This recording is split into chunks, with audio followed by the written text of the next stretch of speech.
আসসালামু আলাইকুম ভিউয়ার্স।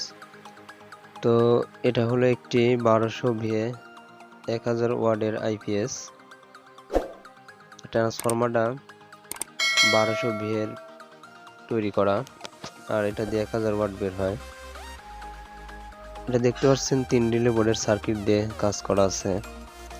আর এই পাশে এটা হলো মসফেট বোর্ড। তো এই মসফেট বোর্ডে এখানে আমি 3205 তিনটি মসফেট লাগিয়েছি, এই পাশে 3টি মসফেট লাগিয়েছি। এর আগে P55 মসফেট ছিল 6টি, তো মসফেট গুলো পড়ে গেছিল। আমি 3205 মসফেট লাগিয়েছি 3টি, যেহেতু 3205 মসফেটের ওয়াট একটু বেশি হয়। এই পাশে 3টি মসফেট লাগিয়েছি এবং এই পাশে 3টি মসফেট লাগিয়েছি 3205। দুই সাইডে এই P55 মসফেট ছিল, তো মসফেট গুলো পুড়ে যাওয়ার পরিবর্তিতে আমি 3205 মসফেট লাগিয়েছি। আর মসফেট লাগানোর পরে আমরা এই যে ট্রান্সফরমার দুটি লুপ থাকে এই হিটসিনে লাগাতে হয়। তো এই লুপটি লাগানোর আগে হিটসিনের সাথে এই ট্রান্সফরমার লুপটি লাগানোর আগে আমরা মসফেটের ভোল্টেজ চেক দিয়ে নেব, যে মসফেটে 4.5 ভোল্ট করে দুপাশে এই ভোল্টেজটি ঠিক রয়েছে কিনা। তারপরে আমরা মসফেটের হিটসিন কানেকশনটি করব। তো আমরা ব্যাটারি পজিটিভ এবং নেগেটিভ কানেকশনটি করে নিয়েছি। তো এখন আমরা আইপিএস এর সুইচটি রান করব। রান করে আমরা মসফেটের ভোল্টেজটি চেক দিয়ে নেব, কিন্তু এই ট্রান্সফরমার লুপ দুটি কিন্তু খুলে দেওয়া হয়েছে, মসফেটে এখনো লাগানি হিটসিনে। তো আমরা এখন আইপিএস এর সুইচটি দিয়ে দেখবো যে আইপিএসটি রান হয় নাকি। এখানে কিন্তু আইপিএস অন লেখা উঠবে সুইচটি দেওয়ার পর। তো এখানে আইপিএস অন লেখা উঠছে। তো এখন একটি ডিজিটাল মাল্টিমিটার দিয়ে আমরা মসফেটের ভোল্টেজ চেক দিয়ে নেব। মিটারের নেগেটিভ কানেকশনটি ব্যাটারির নেগেটিভ কানেকশনে লাগিয়ে নিতে হবে। এখন মসফেটে আমরা 4.5 ভোল্ট করে ঠিক আছে নাকি এটা দেখে নেব। তো এই পাশে মসফেটে 4.84 অর্থাৎ 4.5 ভোল্টের কাছাকাছি রয়েছে। তো আমরা অপর পাশে ভোল্টেজটি দেখে নেব। তো এই পাশে কিন্তু 4.5 ভোল্টের কাছাকাছি রয়েছে। তো দুই পাশে ভোল্টেজটি ঠিক রয়েছে।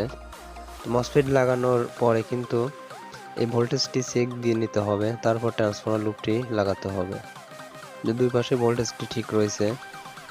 আর ভোল্টেজটি চেক দেওয়ার আগে যদি আমরা ট্রান্সফরমার লুপ দুটি লাগিয়ে ফেলি আর যদি মসফেট শর্ট থাকে তাহলে কিন্তু প্রতিটা মসফেট পুড়ে যাবে।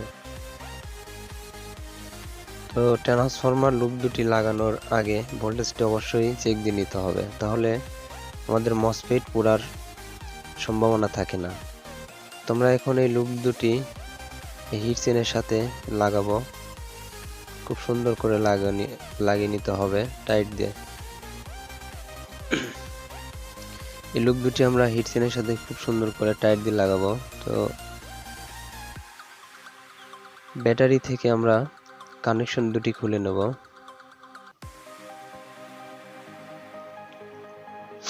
দেখুন হিটসিনের সাথে নাট দিয়ে আমরা ট্রান্সফরমারের কানেকশনটি খুব ভালো করে টাইট দিয়ে লাগাতে হবে।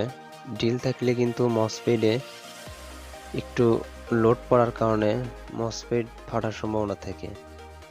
তো এটা খুব সুন্দর করে টাইট দিয়ে লাগাতে হবে, ঢিল রাখা যাবে না। তো মসফেটের হিটসিন আমরা দুটি ট্রান্সফরমার লুপ সুন্দর করে লাগিয়ে নিয়েছি। এখন ব্যাটারি কানেকশন দুটিও করে নিয়েছি। নেগেটিভে নেগেটিভ এবং পজিটিভে পজিটিভ লাগাতে হবে, ভুল কানেকশন করলে মসফেট ফেটে যায়। তো এখন আমরা আইপিএসটি রান করব। পিছনে একটি ল্যাম্প লাগিয়ে রেখেছি। তো আইপিএসটি রান করার পরে এখন কিন্তু পিছনে একটি ল্যাম্প লাগিয়ে রেখেছিলাম, এটি কিন্তু জ্বলে গেছে। তো এখন আমরা একটি মিটার দিয়ে আইপিএস এর ভোল্টেজ এবং হার্সটি অ্যাডজাস্ট করে দেব।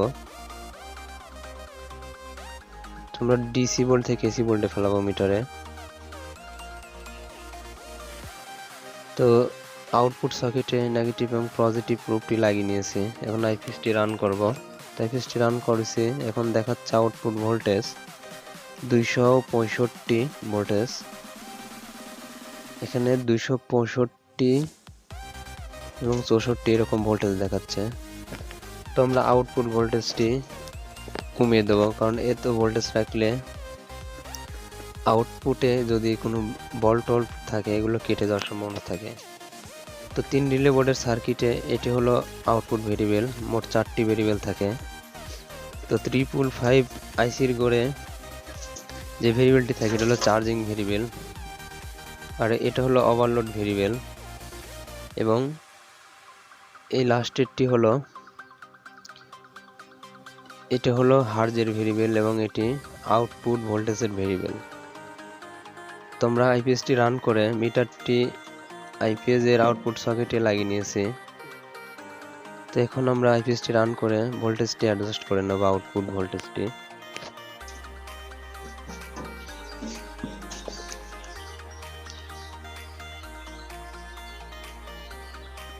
তো 264 এবং 65 ভোল্টেজ দেখাচ্ছে। তো আমরা এখানে আউটপুট ভেরিয়েবল ঘুরিয়ে বাম দিকে ভেরিয়েবলটি ঘোরালে ভোল্টেজটি কমতে থাকবে এবং ডান দিকে বাড়তে থাকবে।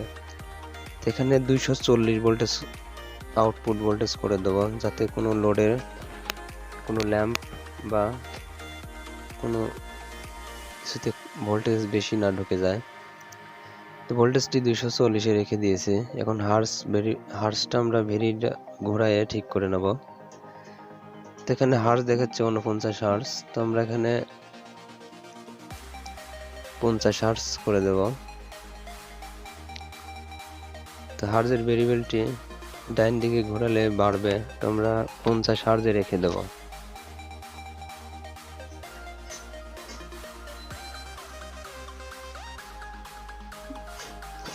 এখন আমরা আউটপুটে একটি ল্যাম্প লাগিয়েছি আর ভোল্টেজটি করেছিলাম 240। যখন লোড দিয়েছি তখন কিন্তু ভোল্টেজটি একটু কমতে থাকবে। সিলিং ফ্যান লোড দিলে ভোল্টেজটি আর একটু কমবে, তো 230 ভোল্টেজে থাকবে। তো মসফেট লাগানোর পরে এভাবে কাজটি করলে মসফেট পুড়বে না। আর আমাদের চ্যানেলের নতুন নতুন ভিডিও পেতে আমাদের চ্যানেলটি এখনই সাবস্ক্রাইব করুন, পাশে থাকা বেল আইকনটি বাজিয়ে দিন। আর ভিডিওটি ভালো লাগলে অবশ্যই একটি লাইক দিবেন। কোনো কিছু বুঝতে অসুবিধা হলে আমাদের কমেন্ট বক্সে কমেন্টের মাধ্যমে জানিয়ে দিবেন।